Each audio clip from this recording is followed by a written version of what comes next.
प्रभुत्वं विवेकता एकैकमप्यनर्थाय किमु यत्र चतुष्टयम्। व्यक्ति के बिगड़ने के 4 साधन होते हैं। कौन कौन? रूपम, पहला कारण है सुंदरता। व्यक्ति यदि ज्यादा सुंदर है तो फिर बिगड़ जाएगा, क्योंकि दूषित समाज उसको जीने नहीं देगा। या तो रूपवान है तो रूपवान बिगड़ जाता है, 5 अप्रैल 2000। और दूसरा है युवावस्था का होना, कि जब व्यक्ति के पास युवावस्था आती है तो जवानी के जोश में वो होश खो बैठता है, वो किसी को भी समझता नहीं है। जवानी का लक्षण क्या है? रघुनाथ दास जी ने लिखा है, बोले तन है रई थे रई नयन अपयन बदई मत साथ, हिंसा रत निज मत चलत मलत मोक्ष दो हाथ। ये युवावस्था के लक्षण होते हैं, और जब युवावस्था जीव पर आती है तो सबसे ज्यादा बिगड़ने का युवावस्था में ही चांस सबसे अधिक होता है। और तीसरी बात भगवान ने बताई, व्यक्ति के बिगड़ने का सबसे बड़ा कारण क्या है? ज्यादा संपत्ति होना। क्या बात कही महाराज। जिसके पास संपत्ति ज्यादा होती, रुपया पैसा ज्यादा होता है, उसके बिगड़ने के चांस ज्यादा होते हैं। क्यों? क्योंकि वो अपने पैसे के आगे किसी को समझता नहीं है। जो कुछ है हम ही हैं, और जब समाज में जाता है तो केवल अपने को दिखावा करता है कि हम ये करते, देखो हमको सब जाने। और तीसरा कौन है?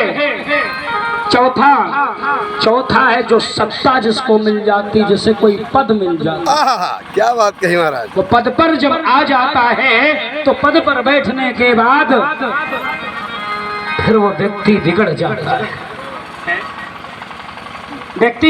है, ये 4 बातें भगवान ने अपने पुत्रों को बताई। देखो भैया, व्यक्ति के बिगड़ने के 4 साधन हैं। रूप यौवन संपत्ति प्रभुत्वम विवेकता एकैकमप्यनर्थाय किमु यत्र चतुष्टयम्। ये 4 साधन हैं जीव के बिगड़ने के। और जब जीव बिगड़ जाता है तो इसका ठीकरा दूसरे के सर पर जंगल में है, अपने सर पर नहीं। करीब 5 किलोमीटर दूर है, साथ नहीं। गोस्वामी जी ने बड़ी बात मानस में लिखी है, जब व्यक्ति बिगड़ जाता है तो ठीकरा दूसरे के सर पर फोड़ता है। बोले हो नहार भावी प्रबल बिलखि कहऊ मुनिनाथ, हानि लाभ जीवन मरण यश अपयश विधिहात। ये होता है। 6 चीजें केवल भगवान के हाथ में हैं, बाकी सब कुछ मनुष्य को दे दिया। और जब बिगड़ जाता है तो काल ही कर्म ही ईश्वर ही मिथ्या दोष लगाए। सोई परत सुख पावई और सिर धुनि पछताए। काल ही कर्म ईश्वर ही मिथ्या दोष लगाए। क्या बात कही महाराज। करनी अपनी है। भगवान समझाते हैं, व्यक्ति अपने रूप के अहंकार में आकर के, यौवन संपत्ति के अहंकार में आकर के, अपने पद प्रतिष्ठा के अहंकार में आकर के गलती कर बैठता है। और गलती करने के बाद